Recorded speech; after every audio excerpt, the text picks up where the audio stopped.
Good afternoon, everyone, and welcome to Women Creating Change's Table Talk Online. Thank you for joining us today. Your mic is muted, but we want your questions, so please use the chat section of your screen and send them to us. And we'd also love to hear your suggestions for future Table Talk topics, so please use the chat section. I'm Angela Henry, a longtime member of WCC, and pleased to be your moderator today. WCC is a 105-year-old organization with the vision that all women have the power to be change makers, to create a more equitable New York City. We focus on expanding civic engagement opportunities for women who have not previously had a seat at the table, where discussions are happening and decisions are being made. Carol Wasey, President and CEO of WCC, welcome, and tell us about today's urgent topic. Thanks, Angela, and thanks so much for hosting us. This is an urgent topic for many reasons. Here today, we're talking about an initiative called Our City, Our Vote. Many of you know about it. If you don't know about it, we hope by the end of today's call, you will know about it. And it's this notion that we want to make sure that lawfully present New Yorkers who are feeling disenfranchised because they don't have a right to vote, but they pay taxes, they participate in our communities. We want to make sure they have the right to vote. And our goal at WCC is really about making sure that all New Yorkers have a right to vote and can participate. That's such a cornerstone of civic engagement. And as you say, Angela, our goal is about making sure as many New Yorkers as possible can really participate in every aspect of civic engagement, starting with the right to vote. Non-citizen voting was actually a commonplace practice in the early United States until a wave of anti-immigrant sentiment rocked the early 1900s. Is that the correct view? That's correct. And there was a wave of sentiment against immigrants, and we're seeing that again today. It's why what's happening today is even making this issue more present. We're really excited to have the speakers that we have talking with us about this and why it's so important. People are paying attention right now. And as many of you know, if we look back, for those of you who know Women Creating Change, our early roots were really in the right to vote of the 19th Amendment, helping ensure that women had the right to vote. So I feel like our roots are in this. We're always trying to focus on doing the right thing. And the right thing is making sure those who are participating, who are contributing in many ways to society also can have their voices heard every step of the way. We know that will make for a more robust New York.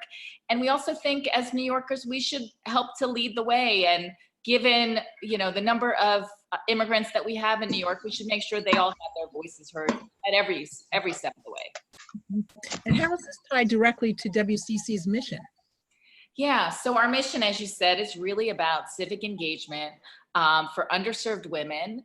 We really want to make sure women have a seat at the table. So when we look at those 900,000 plus New Yorkers who can't currently vote in citywide elections, we know many of them, of course, are women, and giving them the right to vote will, of course, give them their voice, and we'll hear what they have to say, and they'll be represented. They're paying taxes, they're participating, they're contributing in many ways.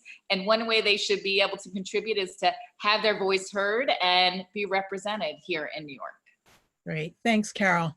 You and your team have put together an experienced and wise panel of individuals who can take us through some of the issues and questions.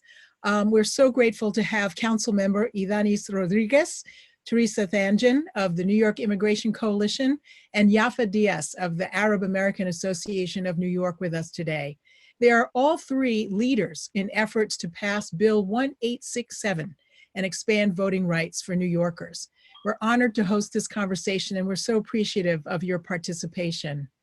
Council Member Ydanis, you represent and are champion of neighborhoods of the 10th Council District, which includes Washington Heights, Inwood, and Marble Hill. Your constituents are hardworking, multicultural, working class residents. Thank you for being with us. Thank you. For me, it's an honor to be with you. And I think that as someone that has 7 women before I was born and raised, and having now 2 daughters, 7 and 13, as someone that learned before immigrating to New York City in 1983 at the age of 18. What does it take to fight for social justice? You know, as a former president of Uruguay, Mojica said in his documentary that anyone can see in Netflix called El Pepe, he has said about how he has defined what is happening for him. And for him, it's about fighting for social justice. So I think that we have so many role models before our generation, people that live their blood, people that left their fingerprints, people that we are standing in the shoulders. You know, as I said yesterday at the City Council State meeting, it is important to pass a resolution in the name of Representative Lewis in defending voters' rights.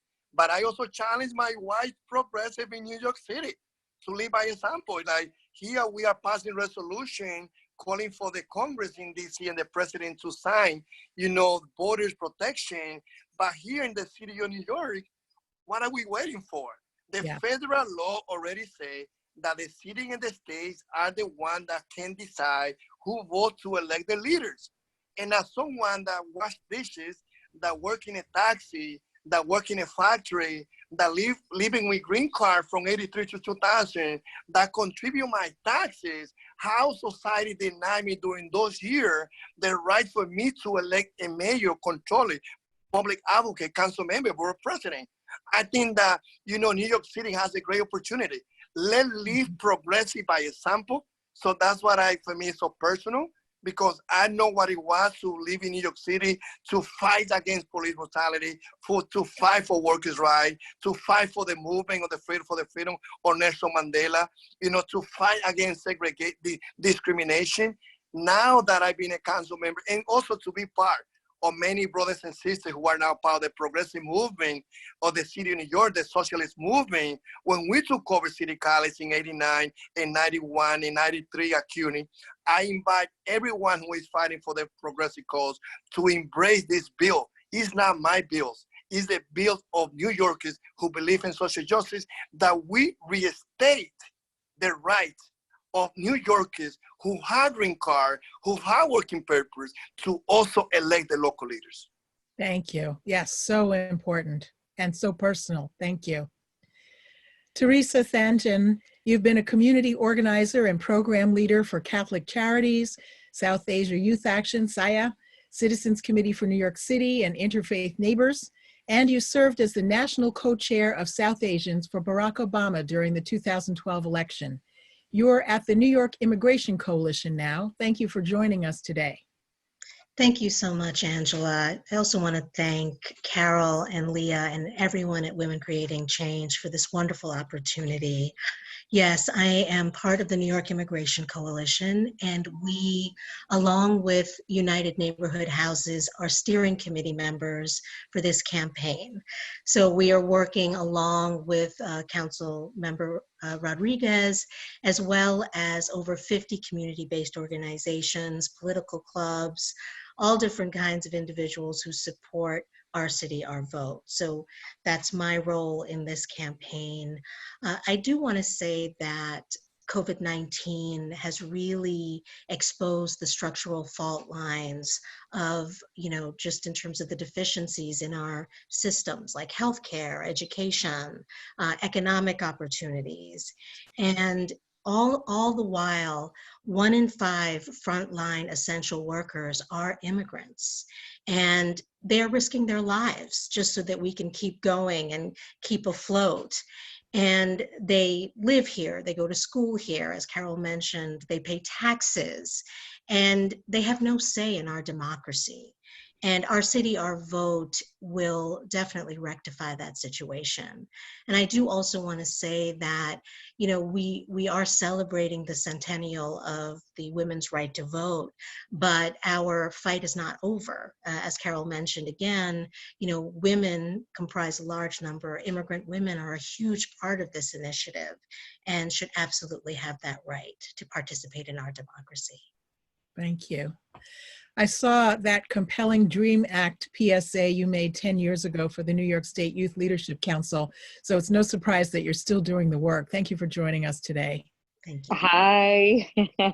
Thank you so much for your intros. Thank you all so much for being on this panel. I feel so special and empowered. And thank you so much for actually having me. My name is Yafa, and I've actually been on the Arab American Association of New York as the lead organizer for over 6 months now. So a little new, but also a little old as well. The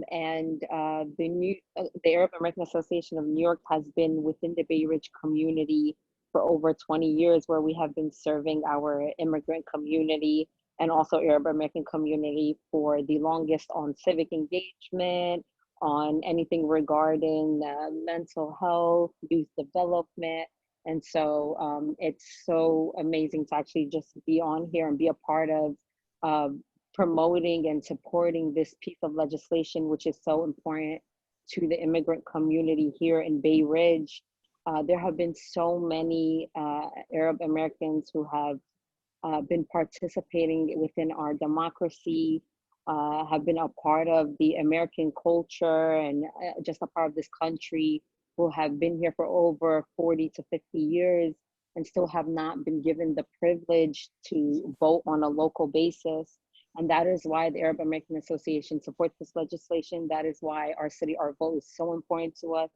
And that is why we're going to continue on and starting with this discussion. Thank you. Great, thank you, Yafa. I want to ask each of you about the major barriers to passing this legislation. Councilmember Rodriguez, what are some of the historical barriers?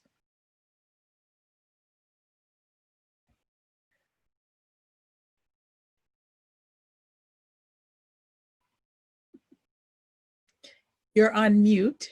Now I am. Look, I believe that it's about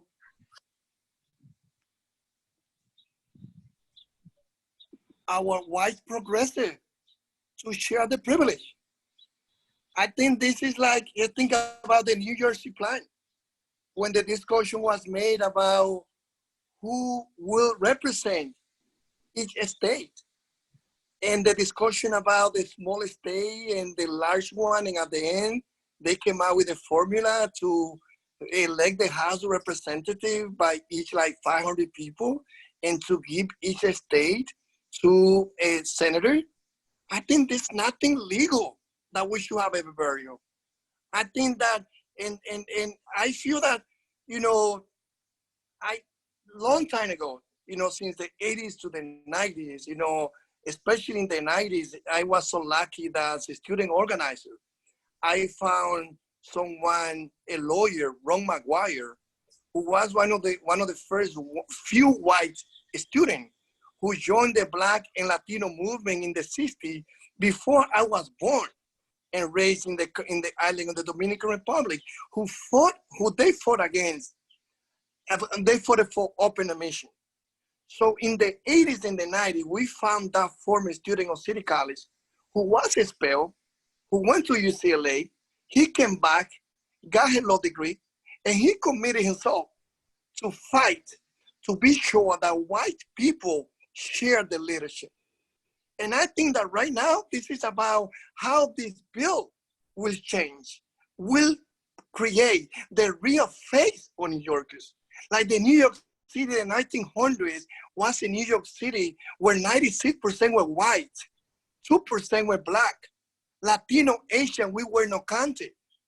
Today, the New York City population is composed by more than 35% of New Yorkers born and raised in other countries. A brother who came from Asia that is driving a yellow taxi. A brother who came from Latin America, from Africa, who is driving a taxi. Someone who worked so hard during this epidemic, making food in the restaurant so that they could deliver food. Many of those brothers, they have working papers.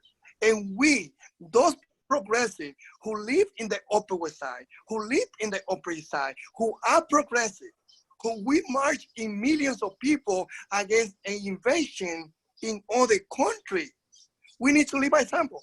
Mm-hmm. And for me, it's about like, you know, when I say I'm calling for my white progressive, it's not, I have anything. I'm raising my 2 daughters knowing that they and anybody else are as equal as they are.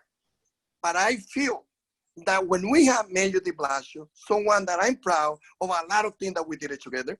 When we had Corey Johnson, someone that when we were running for the speaker position, he said that he supported this bill. When we had the support with Eric Adams of Manhattan Board President, of Scott Stringer, when we have 33 council members, what are we waiting for? Why we don't move this bill? And I think that, you know, the only reason why I see is because, unfortunately, there's a disconnection on what we advocate at the national level and what we can do at the city level. You know, this is about giving a voice for people who pay taxes. Right. This is about addressing no taxation without representation. So I think that, you know, I hope again that, and I have conversation with the speaker. I hope, and I know that he's open to this bill. I hope that he can work with us and move it. I hope that everyone that is looking to be a leader in a non-partisan position, I want to see how those who already throw their support to this bill are committed to do 2 or 3 things supporting this bill. I hope that we can be a national role model to other large municipalities to say what already is happening in some town in Maryland should happen in New York City. It should happen in California. So that I think that there should not be any obstacle. It's more people having the goodwill and the commitment to leave a legacy. And that's why for me, in the next 15 or 17 months that I have to be a council member, I'm more than happy to make this one of my top priorities to pass this bill, because I know that this bill will bring an impact with all the brothers and sisters who are here. And by the way, they are not only African, they are not only Asian, they are not only Latino. There's a lot of brothers and sisters who are from Canada, who are undocumented, Irish, Italian, from Poland.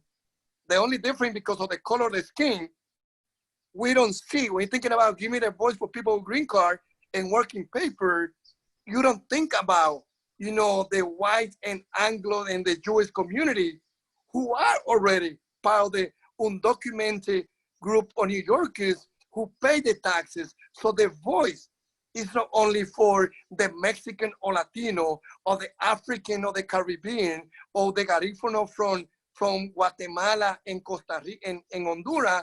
It's about to all New Yorkers who contribute a lot, that they should have the voice where the federal law already addresses, which is a good thing. Yes, thank you. Yafa, are there barriers to passing the legislation that are particular to the Arab community in New York?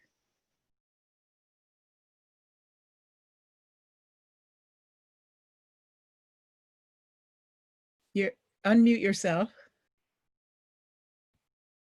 Great. Are there barriers to passing this legislation that are particular to the Arab community in New York? Oh dear. Okay, now we can hear you. Go ahead. Hi. Yeah, for some reason you guys have to unmute me. But of course there's barriers in the Arab community. The mistrust that we have right now, and just like the issues that are ongoing, not to mention the COVID-19 impact that we have going on right now and restrictions occurring amongst our community. You know, on a daily basis, we would get complaints come in, and people would be like, people would ask like, why am I taxed? I'm a green card holder. I contribute in so many ways to my community and society within here in New York. I want to be a part of this civic engagement. I want to be a part of the electoral elections. I want to be represented. I want to have a say in this because it's important. They're representing my district. They are running my city. And I feel like there's a lot of things, you know, just everyday problematic issues where we can help achieve or help solve just on a daily basis if our voices are just heard. And, you know, some of these barriers stem from so much unfortunate, like racist and Islamophobic and anti-Arab tactics that have been implemented in the Bay Ridge community. And just like the whispers of like being spied on as Arabs, or just being told on a daily basis by their white fellows that even if you do have a green card, there's a way we're gonna try to kick you out and make you feel unwelcome. And so these are many of the barriers that have been ongoing for a couple of years within our community that thankfully, because of AAANY and NYIC and Our City and Our Vote, we've been able to build a stronger relationship on educating, but also empowering our community and, you know, reaching out and building their relationships with other communities and gaining more support and just also advocating for themselves.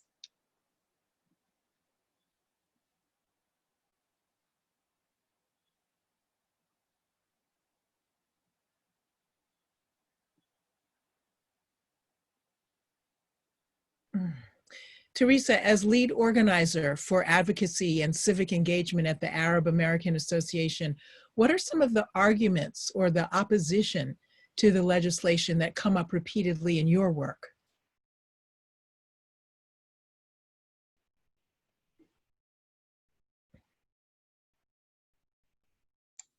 All right, sorry. Yeah, so I'm actually with the New York Immigration Coalition, Oh, sorry. and that's okay, no worries at all. I think just one of the things that I think is important to note, Angela, is that, you know, we did a poll early in May where we surveyed over 2,000 New Yorkers, and this legislation enjoys a wide amount of support.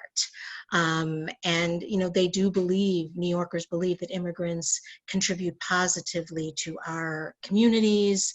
And so just in terms of barriers, I think we actually have more support than barriers. I think in the poll, it was interesting to note, however, that there were certain sections in like Staten Island and some in Queens tended to be older white males. They tended to be against this legislation. And I think that goes back to some of the, you know, nativist sentiment that's out there. And, you know, another argument against this legislation is that citizens should be the ones who vote, right? That you should wait, that it's a privilege that should only be afforded to citizens. But with the way things are going in this day and age, the time for the process for naturalization, the time to become a citizen has just increased like tenfold. It can take anywhere up to 14 years to become a citizen. And also just in terms of this administration, we're kind of seeing all of these tactics in place to make it harder to naturalize, right? USCIS, which is the agency that's responsible for processing citizenship applications, is going through a severe financial crisis. They don't even have the money to support the staff that's supposed to be doing this type of work. And so just on a federal level, there just isn't the support needed to give all the people who want to be citizens that opportunity. And as Councilmember Ydanis Rodriguez mentioned, you know, they're here and they're living their lives and they're being directly impacted by policies every day and by leaders who may not have their best interests at heart. And so I think it's time to change that dynamic. Mm-hmm. Are you aware of this bill having passed in other locations? Are there things we can learn from other cities or states where this is already law? Absolutely. As the council member mentioned, it is already happening in Maryland, in Massachusetts, in San Francisco, in Maine, and those are just some of the locations in the United States. But beyond the United States, over 45 countries globally allow non-citizens to vote. So, the lessons being learned are that non-citizens are able to participate with very little problems. We actually held a call with the person in charge of administering non-citizen voting in Maryland. And she was just saying that, it's actually been fine. There hasn't been issues with citizens trying to vote when they're, in federal elections. And so that's also another concern, is that people are afraid that, if they vote in municipal elections, they're going to try to vote in a federal election. And I think that's actually not really in line with what's happening on the ground. Non-citizens understand what they're supposed to do. This initiative we would work very hard to make sure that poll workers are educated and communities are educated about what they can do. Mm-hmm. Great, thank you. And of course, passing the bill is not the end of the story, although it would be quite an achievement. And we know this from the 1965 Voting Rights Act, which we still have issues with. I'm wondering, in your experience working with folks, what kinds of challenges might immigrants still face, even if the bill passes in New York? Yafa?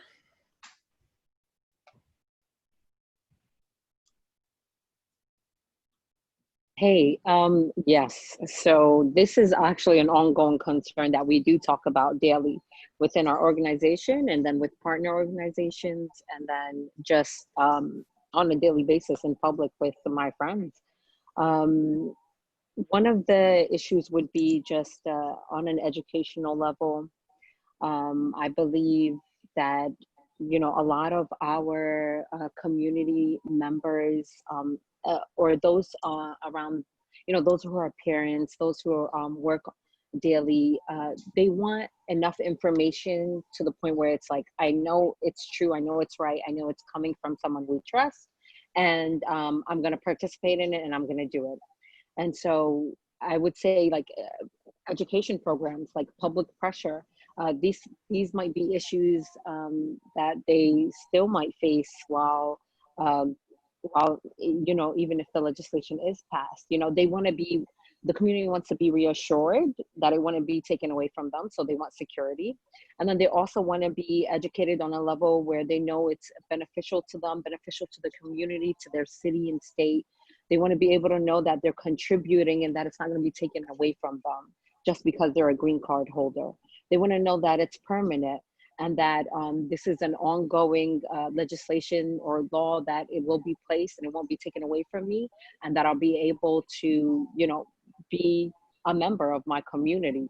And so, I believe that some complain about language barrier. Mm-hmm. And this is something that we have an adult ed classes within our communities at places they know, like churches, mosques, community facilities. And so that is also one of our fears, that, just because the language barrier, or, they'll see something on the news and they'll know that it's about the specific topic, but they can't understand. And, we wouldn't want them to be frustrated just because of that. We would want them to be engaging. Let us know. We want to give them the accessibility where we're interpreting it for them, where if they can't get it from the public, they can get it from us, and we can help give them their daily, just going through any type of language barrier step by step, and letting them know that there is resources where it's being developed, because they're important to our community, is a key factor. Mm-hmm. Great, thank you. Council Member Rodriguez, the bill has passed. There's been great celebrations. Everybody's excited. And now comes the first opportunity for non-citizens to cast their votes. What are some of the challenges that you envision, and what kinds of strategies can be put in place to meet them? Well, first of all, the first thing that we need to do is, as I say, and that's going to be my fight for the rest of my life, because I know that, we have landed at this moment during the coronavirus and George Floyd, at a moment where we have built a system, a racist system for more than 400 years. So I feel that as we've been calling to abolish ICE, we should be calling to abolish a racist city, a racist society. You know, I think that one of our goals should be not only that we pass a bill, but also to have a board election that also stop voting suppression. One thing that I learned in my experience that when this election was told from Al Gore, I went out to in front of 26 Federal Plaza and I see the Republican still election. From that moment on, I have lived many experiences on how I have seen the board election controlling. Something wrong happened when there were 100,000 of votes that they were not counted in Brooklyn for Senator Sanders. I think that even today when election happening in different parts of the world, even the way of how we believe that by doing voting registration online and not investing in going to the local community so that those communities that don't have access to internet, that they know those communities that is not the middle class and upper class, where most women, Black and Latino, they live in Asian, that it will take 100 years for them to close the gap in technology. If we look about what will happen in this major race coming in June, even our friend, even candidate that people supported, you will see those candidates spending more time in the Upper Side, in the Upper West Side, in those places where they know that 30, 40,000 people, they vote in those electoral districts. So this is not only about giving the right to our people to vote, it's also about believing in those people, believing in ourselves, knowing that a vote on a Black boy, knowing that a vote of someone who works as a food delivery workers, someone that works in the poorest neighborhood, someone who lives in those communities that is part of 35% who live on the poverty line, their vote should be counted and those people should be empowered to use it. So I think that, what I hope and I trust that the youth movement that has been marching for climate justice, that have the diversity faces of white, Asian, Black, and Latino, those youth who took the street and they say justice for George Floyd, those who say, the coronavirus is a fake. Well, we have seen, yes, anyone can die for the coronavirus, but those wealthy New Yorkers, they went to the Hamptons. Those wealthy New Yorkers, they live in those luxury towers that they could, isolate themselves. Not the same reality where we have 3 generations of our people, the poorest one, grandma and the father and son, without the opportunity and the right to be isolated. So I think again that, if we, and I trust, and I know that if every 50 group that have embraced this bill, if we get the NAACP, as you know, at the Immigration Coalition been leading this fight, and all the council members and the grassroots movement, and I calling even my brothers and sisters that not necessarily they agree with me in all the things, please embrace this bill. This is not my bill. This is a bill that we've been discussing for decades. This is a bill of Dennis Trump. This is a bill of Margaret Chan. This is a bill of the Black and Latino and Asian caucus already making it a priority. This is a bill of the Progressive Caucus who say we need to pass this bill. So many challenges will happen. I would like to say that my grandchildren will still live in a society where immigrants will not have those challenges that we have today. But unfortunately, yes, because we end the segregation by law, it doesn't mean that we change it by culture. And I think that what we can do is to leave our legacy, to make a contribution. But the only way of how we can, connect the right that we will give the immigrant to go out and vote with other rights that we've been denied to them is that we are ready to say, abolish also a racist society where we have the public, private, academic, and cultural institution where the leadership doesn't reflect the same men and women that we have in New York City, where we have 27% Black and Latino, 29% Latino, 27% Black, 17% Asian. Those numbers are not translated in the leadership, in the public, private academic institutions. So I think that this is only one battle that we should win, but we have to continue fighting for the future generations. Mm-hmm. So education and mobilization, eradicating systemic racism. Theresa, what kind of programmatic or policy work will also be needed to ensure non-citizen voter turnout and engagement? Programmatic work would be, do you mean in terms of like implementation, Angela? Like, yeah, I mean, I think one of the good news is that we did pass ranked choice voting in New York City. And the reason that's significant is that there's already going to be another ballot put into place, so that in terms of implementation, that's also something that is important to consider, that we are kind of moving in this direction and we can make it happen. I think programmatically, it's really important that we just really think about trying to fix the system, really voter reform, voting reform, in terms of, sometimes what happens is in this discussion is people say, oh, you know, our system can't really handle it, you know, we have too many people voting, and that shouldn't be a problem, that should be a good thing.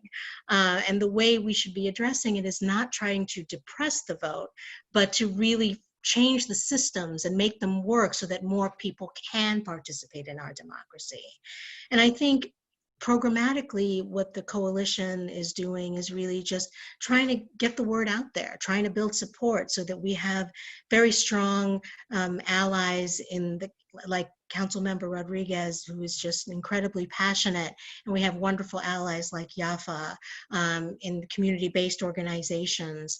It's really important to get education out there, just letting people know that this is something that they should be participating in once implemented, that this is their right to participate in, and they should definitely have a say in the direction of this city. Yeah. Yafa, what are some of the related issues to voting rights that also have an impact on voter turnout and engagement? I'm thinking about things like absentee ballots, for example.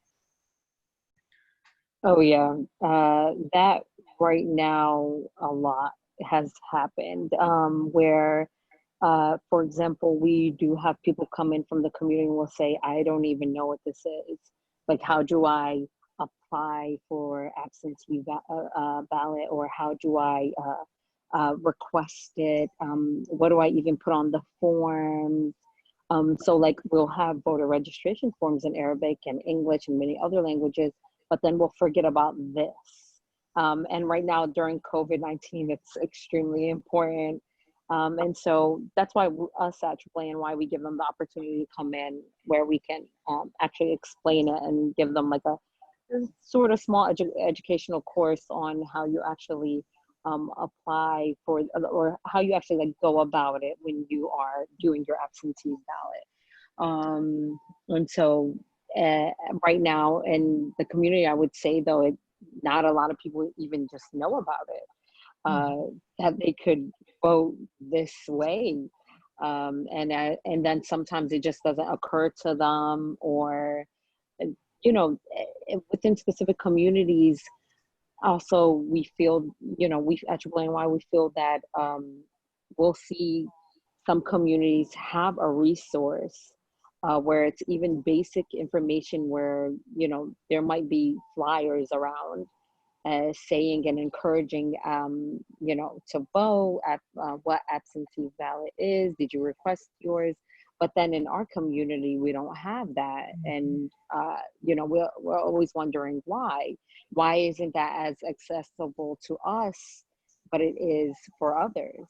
And so those are still some ongoing issues. And, but, you know, on a daily basis here, we try our best to combat it with those of us who work on the ground, like me and our advocacy team, to make sure that, you know, no matter what, we're always reaching out, because this is our city, our vote. Angela, if I could also just quickly add that it's really important just that organizations really invest in having departments or staff that are focused on civic engagement and education, right? That's, in our case at the coalition, we have Winnie Chin, and we have people who are really focused on spreading the word and also educating. And that's the thing, because things just change so rapidly. And as Yafa mentioned, we need trusted sources people can go to for information. Absolutely. Nice. Thank you, Theresa, because actually, you know, everything you just said reminds me of how that trickles down into us smaller nonprofits, because, you know, we implement all that within our adult ed, within our youth program, within all of our departments, our immigration department most especially. And so, you know, it's nice to see that the greater coalition teaches us, and then we pass it on. Mm-hmm. There is strength in coalition and collaboration. Yeah. What kind of support do you need from partner organizations or individual supporters, people on this call? What can they, you know, what should they be doing? What kind of resources are there, or what kinds of actions can they take? Yafa, maybe I'll start with you, and then Theresa, and then the council member. Definitely, I would say contact us, volunteer with us, help us spread the word, help us put pressure on our council members, tell your community, bring it up in conversation on a daily basis, because you never know, while you're out at a restaurant or you're in this grocery store that you're shopping at, half the workers could be green card holders, folks with work authorization, folks who aren't even citizens and who are in badly need of this support. You know, they need us to advocate for them, and we should, because they help bring our society together. They help bring in the basic resources into our home. You know, they make sure we have what we need, like food, being frontline workers, being delivery men, delivery women, being our Uber drivers or not. You know, they contribute so much in our society, and so that's why. You know, I tell everyone, there's so many ways for us to get involved, whether on a smaller level where you're joining a nonprofit organization like ours to help us do our outreach weekly, or, you know, you can actually just on your own call your council members and educate your own family, and maybe even host small dinner parties, where I actually have a friend who does this, and each week, which, you know, now it's virtual dinner parties, but you know, they would specifically choose a subject that is harming what's important or is harming within their city or state. And so small things like this can make such a big impact.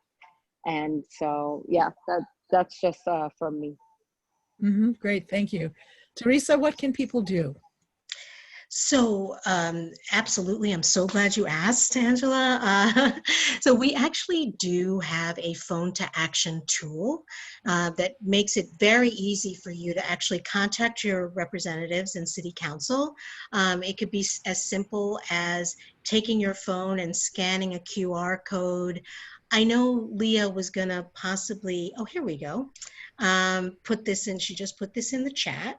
And basically, if you take that link, you're going to see a QR code. You can just use your phone, scan it. It will then figure out who you are, where you live, and connect you directly to your city council member, and just let them know that you support this legislation. Next steps, as Yafa mentioned, please join our coalition. We would really love your help in terms of helping to spread the word, helping us to build the coalition, helping us to get more city council members on board. These are very important next steps for the campaign. Coalition website address? Absolutely. I am going to put it in the chat right now, and it's ourcityourvote.org. Perfect, thank you.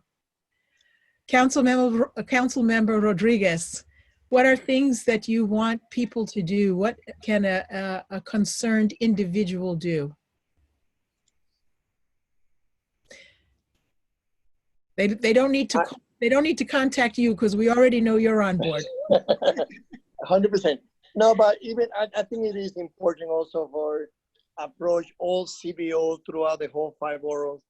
I think that, I'm happy with the numbers of council members that has signed into this bill. It is important to get the other council member. It is important to engage the speaker, Corey Johnson, also in this conversation. I personally is having this conversation with Jason, his chief of staff, and so.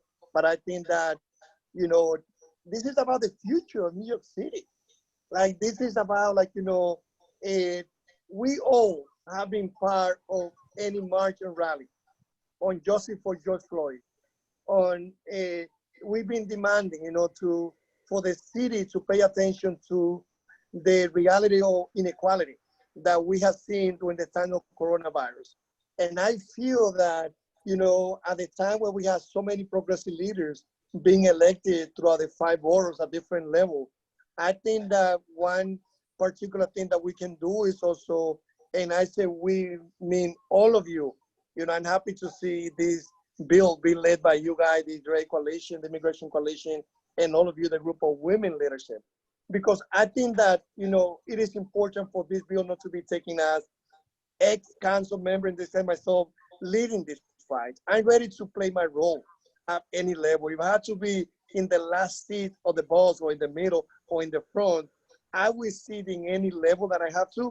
But for me, the most important is for anyone to recognize New Yorkers, we have the opportunity to make history. We have the opportunity to give a voice. And this would not be the end of our fight for immigrant rights. There's a lot that we got to do. We have public school of the rich and public school of the poor. We have lack of access to good mental health programs. We have lack of access to health initiatives for insurance. But we feel that we get a voice through more New Yorkers that they will have the right to decide who they will be voting for at the city level election. Yes, imagine June next year, seeing so many New Yorkers, close to 1 million of them, having the opportunity for the first time to go and elect their mayor, their controller, who will decide how they will be investing in the pension fund, who will be the public advocate, who will be the council member, who will be the borough president, who will be the, all the citywide leaders. I think that, this should be another fight that we should be committed to win. And I think what we need to do is to expand the coalition that very proud I have seen the Immigration Coalition taking the lead. I know that the leadership has been very important, but I invite labor leaders. I invite all the other non-for-profits, knowing that this is a non-partisan initiative. This is not about asking anyone, anyone is taking decision of who they will support for leaders. For whatever position anyone is running, this is about giving a voice to New Yorkers that have been contributing for decades, or someone that can cross the Rio Grande, that stay here after extend the visa, but is paying the taxes. He or she should have the right to elect the local leaders. Thank you. I want you to give us a little bit of behind the scenes information. So you are an elected official. You get phone calls, maybe you get emails. Perhaps you hear people at public hearings giving testimony.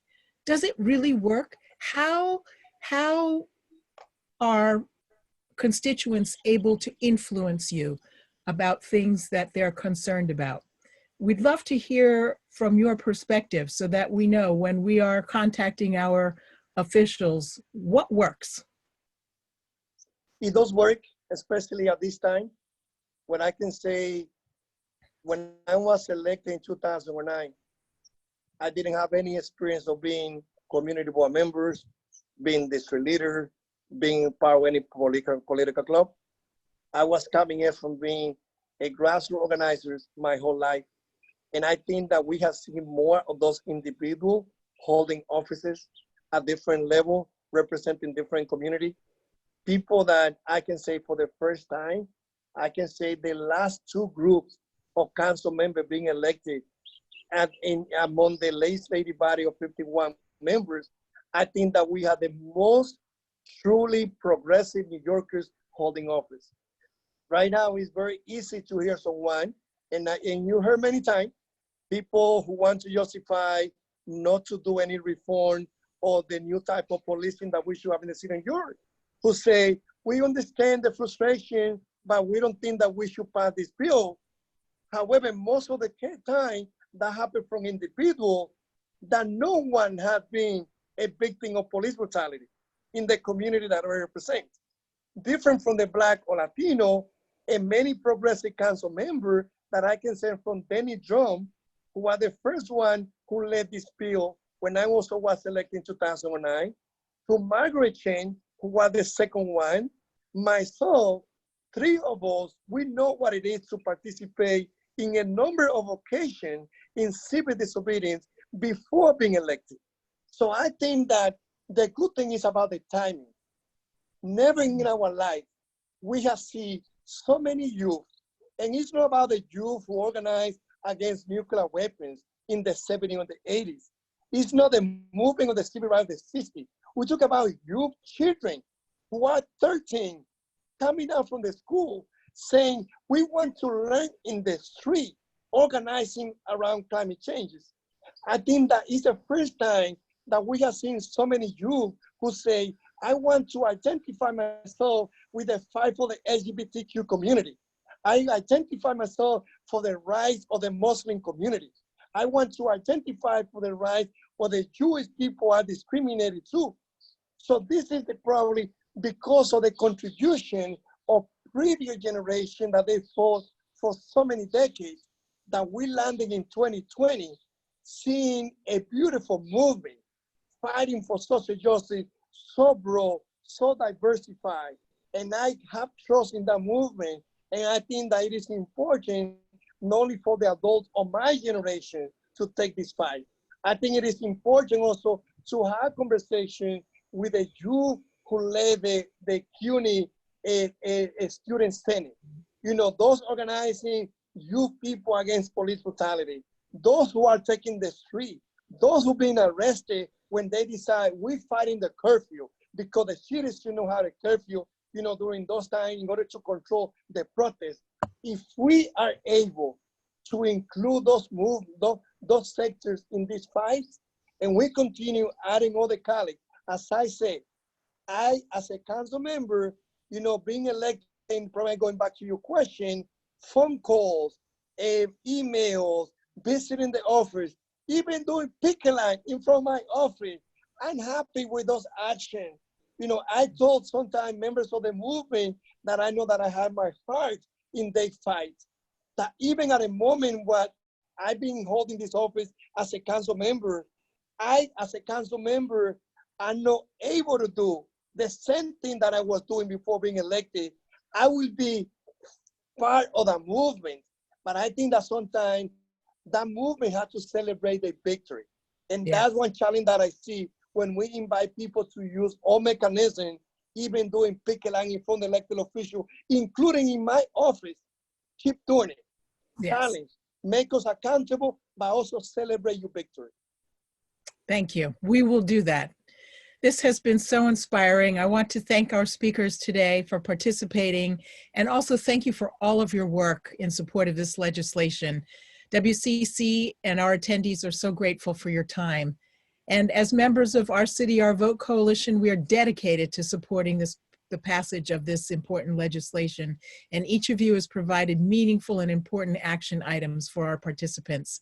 Thanks to everyone who joined us for this important conversation. WCC will send out a follow-up and hope you will join us for future table talks. Stay well, stay safe. Good afternoon. Thank you.